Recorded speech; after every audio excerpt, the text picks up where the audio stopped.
Hello friends, welcome to Happy Learning. I'm your friend Arun and today we are going to discuss a very interesting and very important topic. Yes, it's stepper motor. So let's start. दोस्तों definition से शुरू करेंगे. Stepper motor सबसे पहले समझ लें कि stepper motor भी एक एसी मशीन है. एसी मोटर ही है, एसी मोटर का एक टाइप है. बस स्टेपर मोटर के अंदर और एक नॉर्मल मोटर के अंदर जो फ़र्क होता है वो होता है कि स्टेपर मोटर के लिए जो इनपुट होती है वो पल्स के फॉर्म में होती है. सेकेंड चीज़ कि स्टेपर मोटर को जब हम एक पल्स देते हैं तो स्टेपर मोटर हर पल्स के लिए एक स्पेसिफाइड एंगल घूमती है, स्पेसिफाइड डिग्री घूमती है. इस डिग्री को हम लोग बोलते हैं स्टेप. ठीक है, इसीलिए इस मोटर को बोला जाता है स्टेपर मोटर. ये तो बात हुई स्टेपर मोटर क्या होती है. एंड अब हम बात करेंगे कि स्टेपर मोटर की वर्किंग किस तरह से है. तो वर्किंग देख लेते हैं स्टेपर मोटर की. देखिए यहाँ एक छोटा सा एनिमेशन से स्टेपर मोटर को मैंने समझाने की कोशिश की है. यहाँ ये हमारी इनपुट पल्स है.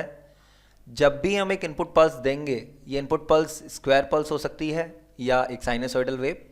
ओके, तो जब भी आप इसको एक इनपुट सिग्नल देंगे पल्स के फॉर्म में तो आपकी जो मोटर है वो एक स्पेसिफाइड नंबर ऑफ डिग्री घूमेगी. इसी नंबर ऑफ डिग्री को आप क्या बोल रहे हैं, step.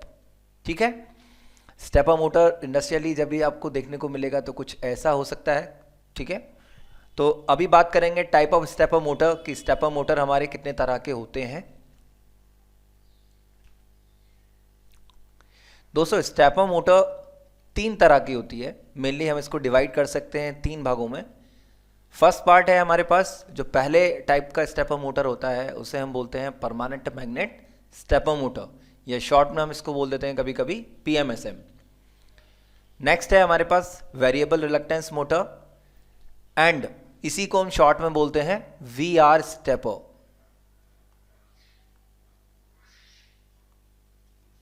Okay, now the third one is, जो थर्ड टाइप का हमारे पास स्टेपर मोटर है वो पहले 2 मोटर्स का, दैट मीन्स कि PMSM और VR स्टेपर का ही कॉम्बिनेशन है. इसीलिए इसको हम लोग बोलते हैं हाइब्रिड सिंक्रोनस स्टेपर. ना हम पहले टाइप के स्टेपर मोटर को फिर से डिवाइड कर सकते हैं 2 टाइप्स में, और ये 2 टाइप्स होंगे हमारे पास permanent magnet DC motor and second one will be permanent magnet AC motor.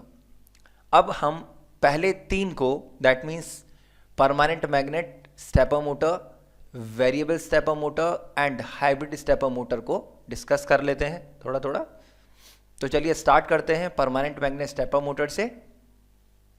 दोस्तों परमानेंट मैग्नेट स्टेपर मोटर के अंदर हम लोग क्या करते हैं कि जो रोटर होता है हमारा, हम रोटर को मेनली 2 परमानेंट मैग्नेट से मिलाकर बनाते हैं. दैट मीन्स कि जो रोटर के पोल्स हैं वो परमानेंट मैग्नेट के बने होते हैं.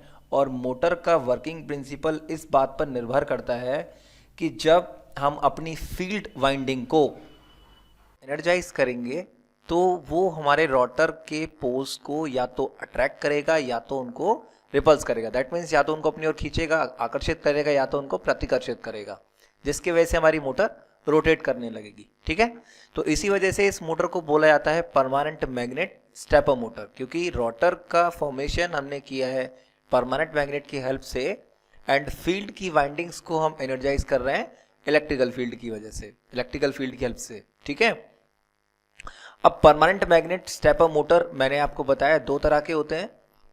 On the basis of supply हम इसको डिवाइड कर सकते हैं 2 पार्ट्स में. पहला है हमारे पास PMAC and second one is PMDC. दोस्तों PMAC that means permanent magnet AC motor and permanent magnet DC motor, दोनों मोटर्स को मैं इस वीडियो में डिस्कस नहीं कर रहा हूं आपके साथ. इन दोनों मोटर्स को मैं आपके साथ डिस्कस करूंगा फिर किसी दूसरी वीडियो में. फिलहाल हम लोग बात कर रहे हैं सिर्फ परमानेंट मैग्नेट मोटर के बारे में, स्टेपर मोटर के बारे में. ठीक है, ओके. सेकेंड टाइप हमारे पास में है वेरिएबल रिलक्टेंस मोटर. अच्छा, वेरिएबल रिलक्टेंस मोटर का प्रिंसिपल समझ लेते हैं. वेरिएबल रिलक्टेंस मोटर को समझने के लिए, वेरिएबल रिलक्टेंस मोटर के अंदर जब भी हम फील्ड वाइंडिंग्स को एनर्जाइज करेंगे, ये हमारी फील्ड वाइंडिंग्स हैं, अगर हम फील्ड वाइंडिंग को एनर्जाइज करेंगे तो हमारा रोटर इस तरह से अलाइन होगा ताकि स्टेटर और रोटर के बीच मिनिमम गैप हो। ठीक है, मान लीजिए ये आपका रोटर है और ये आपके स्टेटर, ये आपका स्टेटर है। ठीक है, तो ये हमारी सिचुएशन है। मान लीजिए जब हमने फील्ड वाइंडिंग्स को एनर्जाइज नहीं किया है, अगर मैं फील्ड वाइंडिंग्स को एनर्जाइज कर दूं तो मेरा रोटर किस तरह से अलाइन होगा, वो कुछ इस तरह से अलाइन होगा। ठीक है, इस कंडीशन में जो गैप है बिटवीन स्टेटर एंड रोटर ये मिनिमम होगा। इसी वजह से इस मोटर को बोला जाता है वेरिएबल रिलक्टेंस मोटर। इस तरह के रोटर की खास बात ये होती है कि उसको डिज़ाइन करते वक्त हम ये ध्यान देते हैं कि उसका डिज़ाइन कुछ आपको ऐसा देखने को मिलेगा। ये एक आयरन का रोटर बना होगा जिसके ऊपर हम स्लॉट्स बना देंगे, स्लॉट्स टाइप का कुछ स्ट्रक्चर होगा। दैट मीन्स कुछ इसी तरह का रोटर आपको देखने को मिल जाएगा। नाउ थर्ड वन हमारे पास में है हाइब्रिड सिंक्रोनस स्टेपर मोटर।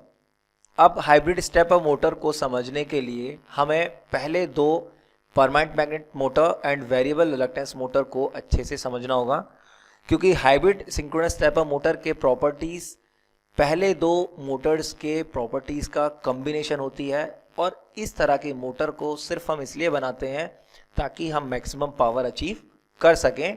ठीक है, इसी वजह से इस मोटर को हम लोगों ने नाम दिया हाइब्रिड सिंक्रोनस स्टेपर मोटर।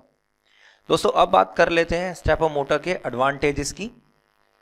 तो पहला एडवांटेज क्या है स्टेपर मोटर का? स्टेपर मोटर का रोटेशन उसके इनपुट पल्स पर निर्भर करता है। पहली चीज, दैट मीन्स कि आप जितना बड़ा पल्स स्टेपर मोटर को देंगे इनपुट के रूप में, उतना ही ज़्यादा एंगल स्टेपर मोटर का जो रोटर है वो घूमेगा। Second thing is precise positioning and repeatability of movement. जो रोटर का पोजीशनिंग है वो एकदम प्रिसाइज होता है कि अगर हमने मान लीजिए 60 डिग्री उसको रोटेट करने के लिए या 90 डिग्री रोटेट करने के लिए पल्स दिया है तो वो एग्जैक्टली उतना ही रोटेट करेगा। ये इसकी बहुत खास बात है, जिसकी वजह से हम इस मोटर का एक वाइड एप्लीकेशन इंडस्ट्री में फील करते हैं, रियलाइज करते हैं, जिसकी वजह से इस मोटर को यूज़ किया जाता है एट अ लार्ज स्केल। ठीक है, ये हम समझेंगे कि इसको अभी कहाँ यूज़ कर रहे हैं। फिलहाल बस ये इसका एडवांटेज है, समझ लेते हैं। Third thing is excellent response to starting, stopping and reversing. And the fourth one is, दोस्तों इन मोटर्स की खास बात होती है कि इन मोटर्स के अंदर कॉन्टैक्ट ब्रशेस नहीं होते हैं, जिस वजह से इन मोटर्स की लाइफ कंप्लीटली डिपेंड करती है बियरिंग्स के ऊपर। अब ये बात हमें अच्छे से मालूम है, और नहीं मालूम है तो नोट करने वाली है कि बियरिंग्स की मैकेनिकल लाइफ बहुत ज़्यादा होती है। बेयरिंग्स की लाइफ ज़्यादा होने की वजह से इन मोटर्स की लाइफ अच्छी खासी होती है। दैट मीन्स कि इन मोटर्स की जो लाइफ होती है, जो वर्किंग लाइफ होती है, वो बहुत ज़्यादा है। ठीक है, तो ये रिलायबल है, फास्ट इन एक्शन है। Now the last one is a wide range of rotational speed. दोस्तों इन मोटर्स की स्पीड इस बात पर भी निर्भर करती है कि इनपुट पल्स जो प्रोवाइड किया जा रहा है उसकी फ्रीक्वेंसी कितनी होगी। अगर हम फ्रीक्वेंसी को चेंज करें तो इन मोटर्स की जो स्पीड है, रोटर की जो रोटेशनल स्पीड है वो चेंज होती है। तो हम स्पीड को एडजस्ट करने के लिए एक पैरामीटर फ्रीक्वेंसी को एडजस्ट कर सकते हैं डिजायर्ड फॉर्म में, तो हमें एक डिजायर्ड स्पीड मिल जाएगी। ठीक है, तो ये तो हुए एडवांटेज ऑफ स्टेपर मोटर। अभी हम बात करेंगे स्टेपर मोटर के एप्लीकेशन की कि इस मोटर को हम यूज़ कहाँ कहाँ कर सकते हैं। तो एडवांटेजेस के बाद अब हम इसकी एप्लीकेशंस पर एक नज़र डाल लेते हैं। तो पहला एप्लीकेशन है इंडस्ट्रियल मशीन। देखिए, क्योंकि स्टेपर मोटर एक पर्टिकुलर एंगल ही रोटेट करती है हर पल्स के लिए, जिस वजह से इन मोटर्स का मैक्सिमम यूज़ इंडस्ट्री के अंदर टूल कटिंग के लिए किया जाता है। मशीन के टूल बनाने के लिए भी इन मोटर्स का यूज़ हम करते हैं, रोबोटिक आर्म्स में हम इनका यूज़ करते हैं। Next one is consumer electronics. Consumer electronics में हम लोग समझ लेंगे। Now the third one is medical field. Medical field में भी स्टेपर मोटर का एक वाइड यूज है, जैसे मेडिकल स्कैनर, जिनमें पहला है सैंपलर या फ्लूइड पंप्स, रेस्पिरेटर्स या ब्लड एनालिसिस मशीन्स में भी स्टेपर मोटर्स का वाइड यूज होता है।